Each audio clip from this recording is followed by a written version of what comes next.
Kalau saya melihat, ya dari sebagian lembaga internasional, baik yang bersifat multilateral seperti World Bank, IMF, maupun yang dari berbagai institusi swasta internasional, kelihatannya mereka sudah memang istilahnya menurunkan ya prediksi pertumbuhan ekonomi Indonesia paling tidak antara yang tahun 2022 dengan yang tahun ini. Jadi artinya kemungkinan besar pertumbuhan kita memang tadi pertama tidak akan setinggi yang tahun lalu, itu nomor satu. Yang kedua adalah tinggal pertanyaannya apakah masih bisa di atas 5% atau tidak ya. Kenapa 5% penting? Karena itulah rata-rata pertumbuhan ekonomi kita yang kita alami untuk beberapa tahun terakhir ini. Nah, kelihatannya kalau melihat pola dari triwulan 1, meskipun tentunya triwulan 1 itu biasanya memang lebih agak lambat dibandingkan triwulan sesudahnya, tapi kita juga harus memperhitungkan di sisi lain potensi perlambatan pertumbuhan global ditambah era booming harga komoditi yang barangkali tidak sebaik atau tidak sebagus tahun lalu. Nah, sehingga saya memperkirakan memang pertumbuhan kita di tahun 2023 ini istilahnya akan ada di sekitar 5%, kalau mungkin pakai plus minus ya, 5% plus minus 0,2 ya, jadi di antara 4,8 sampai 5,2. Nah, kuncinya supaya kita bisa tetap di atas 5% menurut saya adalah ada di dua faktor. Yang pertama adalah perlunya kita mempercepat pertumbuhan di sektor manufaktur. Ya, yang saya lihat pertumbuhannya stabil tapi masih kurang tinggi ya untuk bisa mendorong pertumbuhan ekonomi yang lebih tinggi. Yang kedua adalah tadi pertumbuhan investasi ya. Karena biasanya pertumbuhan investasi inilah yang bisa membuat pertumbuhan ekonomi kita tuh lebih tinggi daripada pertumbuhan konsumsi rumah tangganya ya.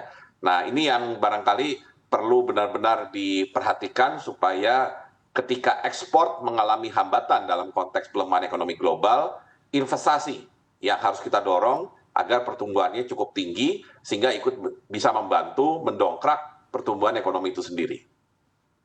Baik, Pak Bambang, bagaimana dengan risiko dari turbulensi industri keuangan di Amerika yang kita tahu ada krisis bank, lalu juga ada risiko gagal bayar utang. Sebesar apa ini akan mempengaruhi pergerakan dari emerging market seperti Indonesia?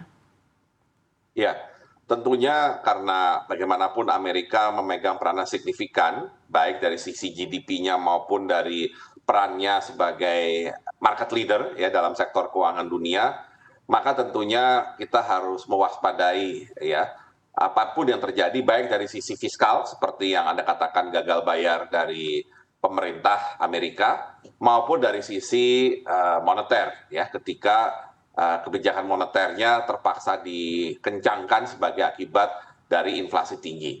Nah, tentunya dampak kepada kita begitu ada gonjang-ganjing baik di moneter maupun fiskalnya Amerika adalah langsung akan berimbas kepada pertama tentunya neraca pembayaran kita dan tentunya perhatian utama adalah pada tentunya nilai tukar rupiah ya.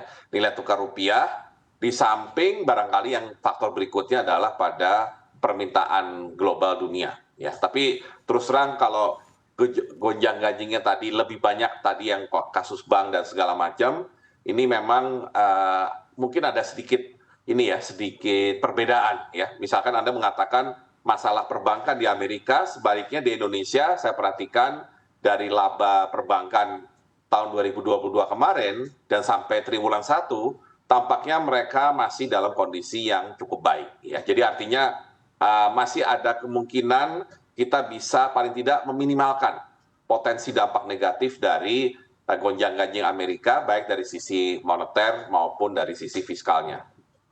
Baik, jika memang kita terancam perlambatan ekonomi di tahun 2023 ini, seberapa besar peluang bertumbuhnya kemiskinan? Oh ya, sudah pasti kalau kita mengalami suatu gejolak, misalkan pertumbuhan ekonomi yang di bawah atau jauh di bawah dari yang diperkirakan, barangkali ini bisa meningkatkan tingkat kemiskinan. Tapi kalau melihat bahwa kalau kita bisa mempertahankan pola pertumbuhan ekonomi ini 5% atau lebih, ya atau di seputaran 5% tadi, saya masih punya pengharapan bahwa tingkat kemiskinan ya tetap bisa membaik ya, tetapi barangkali tingkat perbaikannya menjadi lebih pelan dibandingkan perbaikan yang biasanya terjadi kalau kita mengalami pertumbuhan yang lumayan. Sebenarnya yang lebih punya dampak terhadap cepat lambatnya penurunan kemiskinan itu adalah pada inflasinya tadi, ya.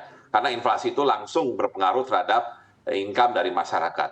Sehingga saya masih bisa melihat bahwa kalau pemerintah melakukan upaya ya jaminan atau dukungan sosial yang lebih tepat, ya, kombinasi antara subsidi, bantuan langsung maupun bentuk jaminan lainnya, saya masih bisa punya optimisme bahwa kita paling tidak masih bisa menurunkan tingkat kemiskinan, ya, sekarang sudah di bawah 10%, barangkali harapannya bisa mendekati 9%, ya. Tapi sekali lagi, itu perlu sekali diimbangi dengan kemampuan pemerintah menciptakan skema dukungan atau jaminan sosial yang tepat bagi masyarakat yang berpenghasilan, terutama yang di bawah garis kemiskinan.